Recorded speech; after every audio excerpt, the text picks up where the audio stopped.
Assalamualaikum warahmatullahi wabarakatuh. Semangat pagi anak-anak hebat. Ibu Puji Rahayu akan melanjutkan bab 5 bagian kedua, yaitu tentang litosfer. Setelah menyaksikan tayangan video ini, diharapkan kalian mampu 1. Menjelaskan pengertian litosfer, 2. Memahami tentang teori tektonik lempeng, dan 3. Memahami tentang teori gempa bumi dan gunung meletus. Seperti yang telah kita ketahui bahwa komponen penyusun bumi terdiri dari atmosfer, yaitu komponen gas, kemudian litosfer, komponen padatan, dan hidrosfer, komponen air. Dan bagian bumi yang berupa es disebut kriosfer. Nah, sekarang kita bahas tentang litosfer bumi. Litosfer berasal dari bahasa Yunani, yaitu litos berarti batuan dan sphaira berarti lapisan. Jadi litosfer merupakan lapisan batuan yang ada di bumi.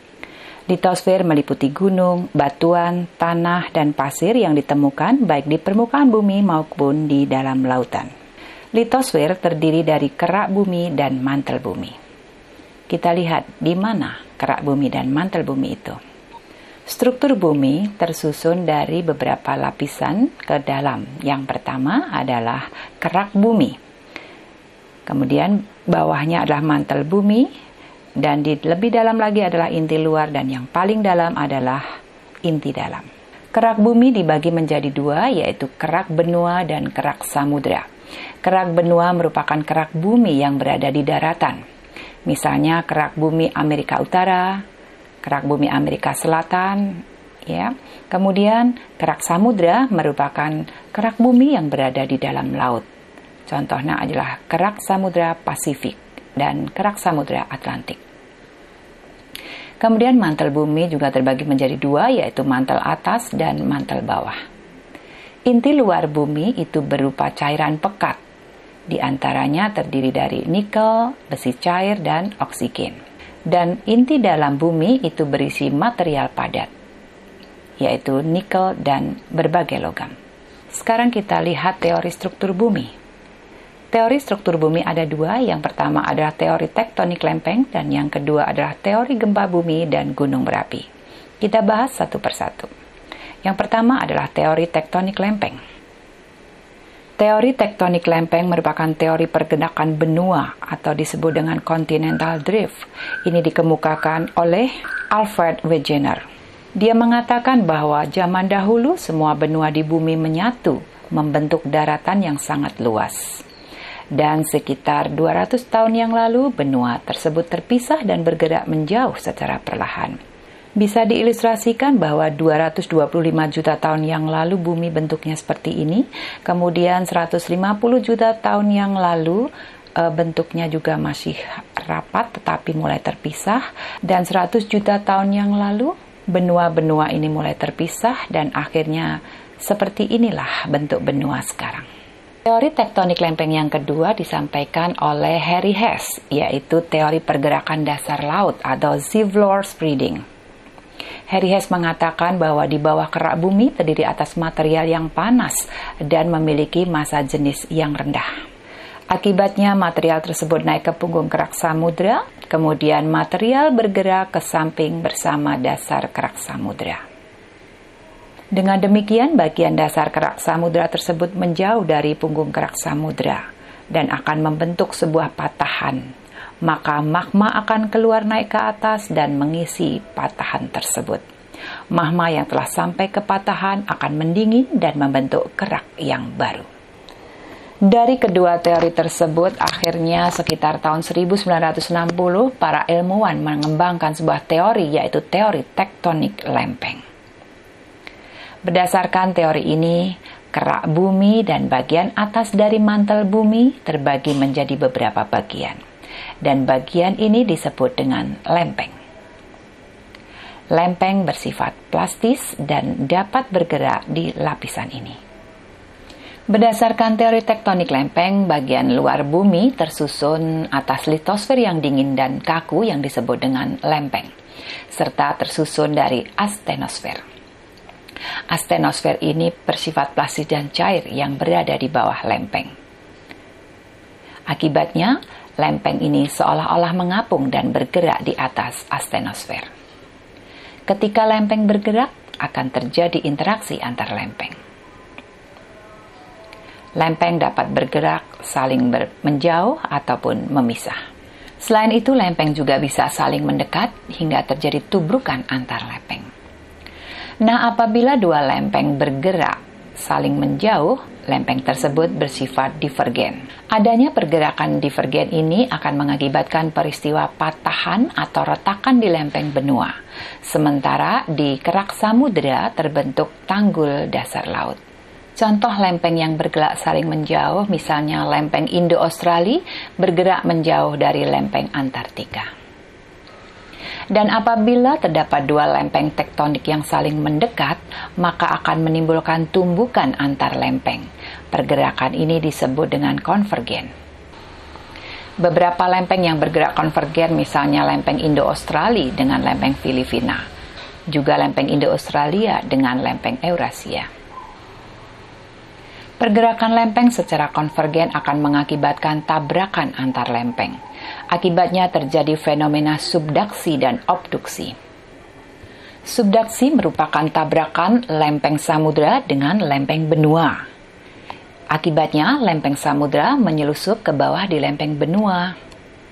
Salah satu akibatnya adalah terbentuknya palung laut, yaitu dasar laut yang dalam dan memanjang.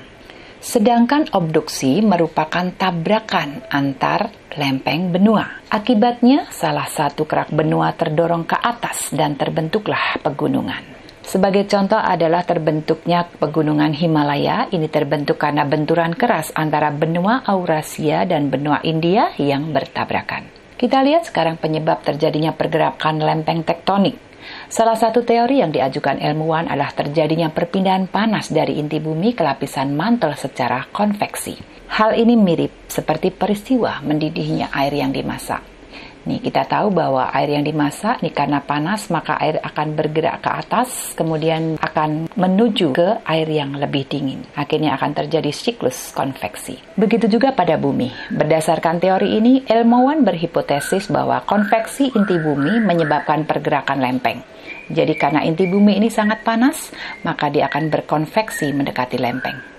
Ketika lempeng bergerak, maka akan terjadi interaksi antar lempeng yang dapat membentuk sebuah palung laut, pegunungan, maupun sebuah gunung berapi. Nah, di sini kita bisa lihat arus konveksi di dalam bumi. Dan ketika lempeng bergerak, sebuah energi akan dilepaskan berupa gelombang seismik atau yang dikenal dengan gempa bumi. Itulah teori tektonik lempeng.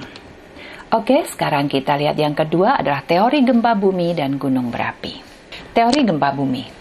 Gempa bumi merupakan suatu getaran yang ditimbulkan oleh energi potensial dari patahnya atau tergesernya suatu lempengan bumi. Semakin besar energi yang dilepaskan, maka getarannya akan semakin terasa. Lempengan-lempengan yang patah atau tergeser tersebut akan membentuk lempengan baru yang dinamakan sesar. Sesar ada 3 macam, yaitu sesar normal, sesar terbalik, dan sesar geser. Ketika sebuah lempeng ditarik berlawanan oleh sebuah gaya, maka akan terbentuk sesar normal. Pada sesar normal, struktur batuan lempeng yang ada di atas sesar akan bergeser turun dibanding struktur batuan lempeng yang ada di bawahnya. Namun, apabila sebuah gaya yang mendorong lempeng saling mendekat, akan menekan lempeng tersebut dari arah yang berlawanan. Gaya dorong ini menyebabkan struktur batuan lempeng di bagian atas sesar bergerak naik. Dan fenomena ini disebut dengan sesar terbalik. Dan berikutnya, sebuah gaya geser yang bekerja pada lempeng akan membentuk sesar geser. Gaya geser mengakibatkan lempeng di kedua sisi sesar geser bergerak berlawanan pada permukaan bumi. Ada jenis 3 gempa bumi. Yang pertama adalah gempa tektonik. Gempa tektonik terjadi karena adanya peristiwa patahan pada kulit bumi atau dislokasi, baik karena patahan horizontal maupun vertikal. Gempa jenis ini biasanya menyebabkan getaran yang sangat besar, sehingga kerusakan yang ditimbulkannya pun sangat besar. Sebagian besar gempa yang terjadi di permukaan bumi merupakan gempa tektonik. Kedua adalah gempa vulkanik. Gempa vulkanik terjadi karena adanya pergerakan magma di perut bumi atau karena pembentukan gunung api. Getaran disebabkan karena merambatnya ledakan pada pusat-pusat erupsi magma. Gempa jenis ini biasanya hanya dirasakan di sekitar tempat terjadinya erupsi magma saja. Dan yang ketiga adalah gempa longsoran atau terban.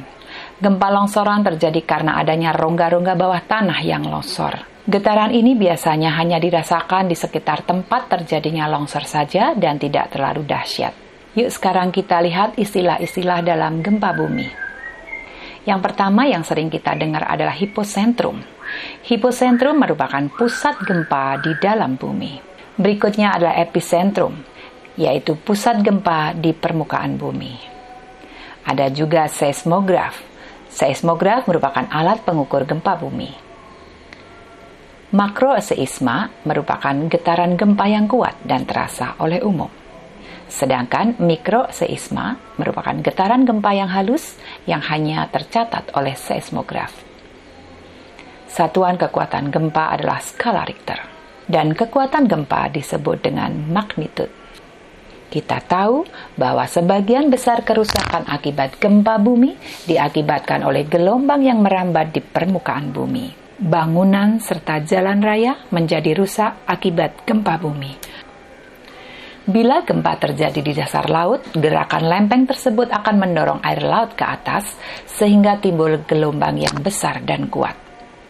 Gelombang air laut dapat mengalir ratusan kilometer ke segala arah dari epicentrum. Gelombang air laut ini disebut dengan tsunami.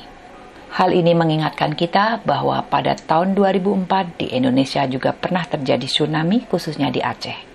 Teori gunung berapi. Inilah teori gunung berapi. Gunung berapi terjadi karena adanya proses geotektonik yang bekerja dalam bumi. Jika litosfer yang berada di atas magma tidak mampu menahan tekanan dari dalam bumi, maka terjadilah erupsi atau gunung meletus. Magma dan material lainnya dimuntahkan melalui kawah gunung api. Energi yang tersimpan tersebut dilepaskan dalam bentuk ledakan dan semburan yang kuat saat erupsi. Material yang dikeluarkan saat letusan gunung berapi meliputi material padat, cair, dan gas. Gunung berapi akan mengeluarkan material padatan berupa batuan dan mineral dari dalam bumi. Hasil lainnya dari letusan gunung api adalah lava dan lahar. Lava merupakan magma pijar yang mengalir keluar dari bumi melalui kawah gunung berapi. Sedangkan lahar merupakan lava yang telah bercampur dengan batuan, air, dan material lainnya. Selain itu, letusan gunung berapi juga menghasilkan gas beracun seperti hidrogen sulfida, sulfur oksida, dan nitrogen dioksida. Selain material tersebut, letusan gunung berapi juga menghasilkan awan panas atau aliran piroklastik, atau yang dikenal oleh masyarakat umum dengan nama wedus gembel. Demikian pembelajaran kita hari ini. Akhirnya, terima kasih atas perhatian kalian. Wabillahi taufik wal hidayah. Wassalamualaikum warahmatullahi wabarakatuh. Semangat pagi.